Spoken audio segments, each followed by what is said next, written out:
जनता मुझसे पूछ रही है क्या बतलाऊं, जन कवि हूँ मैं साफ कहूँगा क्यों हकलाऊं।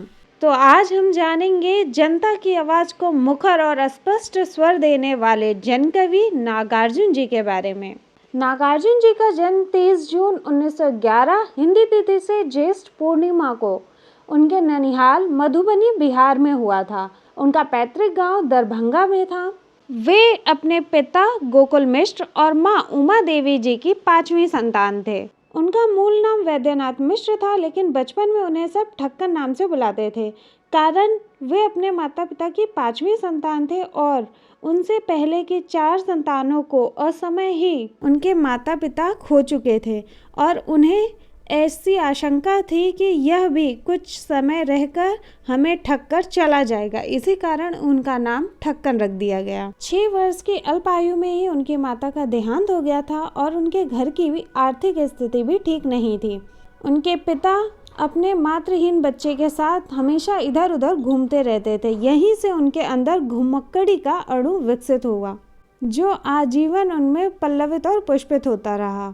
उनकी विधिवत शिक्षा बनारस जाकर शुरू हुई। बनारस में ही वे राहुल संस्कृत्यायन जी से मिले और बौद्ध धर्म के प्रति उनके अंदर आस्था उत्पन्न हुई।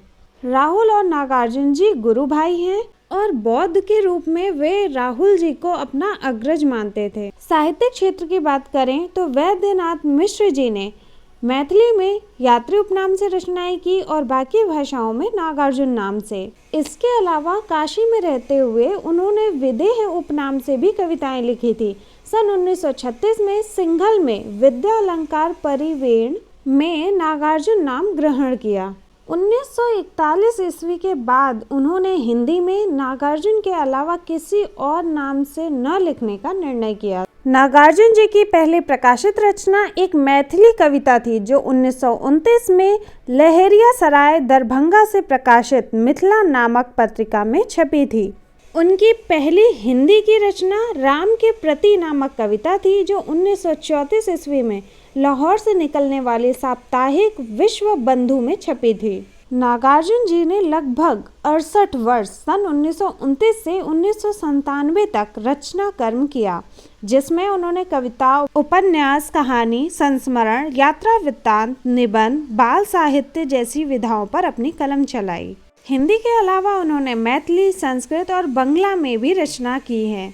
नागार्जुन जी को बंगला भाषा से काफ़ी लगाव था। उन्होंने बंगला उपन्यासकार शरत चंद्र के कई उपन्यासों और कथाओं का अनुवाद भी किया। इसके अतिरिक्त उन्होंने विद्यापति की पुरुष परीक्षा, जो संस्कृत में थी, उसकी 13 कहानियों का भावानुवाद भी किया, जो विद्यापति की कहानियां नाम से 1964 में प्रकाशित हुआ। उनका पहला प्रकाशित काव्य संकलन चित्रा है, जिसमें 28 कविताएं हैं और द्वंद्व नाम की सबसे लंबी कविता उनकी इसी में है। और अंतिम संकलन अपने खेत में 1997 में प्रकाशित हुआ था। आइए अब नागार्जुन जी की प्रकाशित कृतियां देख लेते हैं, जिसमें सबसे पहले कविता संग्रह युगधारा 1953, सतरंगी पंखों वाली 1959, प्यासी पथराई आंखें 1962, तालाब की मछलियाँ 1974, तुमने कहा था 1980। उसने कहा था किसकी रचना है, आप बताइए कमेंट बॉक्स में। खिचड़ी विपल्लव देखा हमने 1980, हजार हजार बाहों वाली 1981, पुरानी जूतियों का कोरस 1983, रत्न गर्भ 1984, ऐसे भी हम क्या ऐसे भी तुम क्या 1985, आखिर ऐसा क्या कह दिया मैंने 1986, इस गुब्बारे की छाया में 1990, भूल जाओ पुराने सपने 1994, अपने खेत में 1997।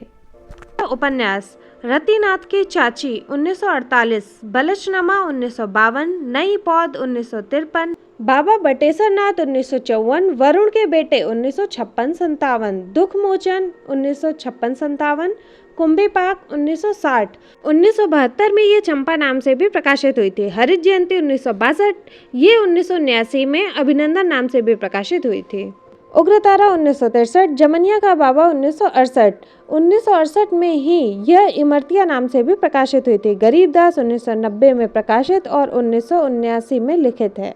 हिमालय की बेटियां नागार्जुन जी का निबंध है। एक व्यक्ति एक युग जो 1963 में प्रकाशित हुआ था, उनका संस्मरण है। आसमान में चंदा तैरे 1982 में प्रकाशित कहानी संग्रह। अन्नहीनम क्रियाहीनम और बम भोलेनाथ उनका आलेख संग्रह है। इसके अलावा उनके प्रकाशित कुछ बाल साहित्य हैं, जिसमें कथा मंजरी भाग 1 और भाग 2, मर्यादा पुरुषोत्तम राम, विद्यापति की कहानियाँ। अब प्रमुख मैथिली रचनाएं देखते हैं, जिसमें चित्रा उनका कविता संग्रह है। पत्रहीन नग्न गाछ भी मैथिल रचना है, जिसके लिए उन्हें साहित्य अकादमी पुरस्कार भी मिला था। इसके अलावा उत्तर प्रदेश हिंदी संस्थान लखनऊ द्वारा उन्हें भारत भारती सम्मान, मध्य प्रदेश सरकार द्वारा मैथिली शरण गुप्त सम्मान और बिहार सरकार द्वारा 1994 में राजेंद्र शिखर सम्मान भी मिला। राहुल संस्कृत्यायन सम्मान, पश्चिम बंगाल सरकार से हिंदी अकादमी पुरस्कार, साहित्य अकादमी की सर्वोच्च फेलोशिप से भी उन्हें सम्मानित किया गया था। आपने बाबा नागार्जुन की कौन कौन सी रचनाएं पढ़ी हैं, कमेंट बॉक्स में हमें जरूर बताइएगा। अगर वीडियो पसंद आ रही हो तो हमारे साथ बने रहने के लिए चैनल को लाइक, शेयर और सब्सक्राइब करिए। धन्यवाद।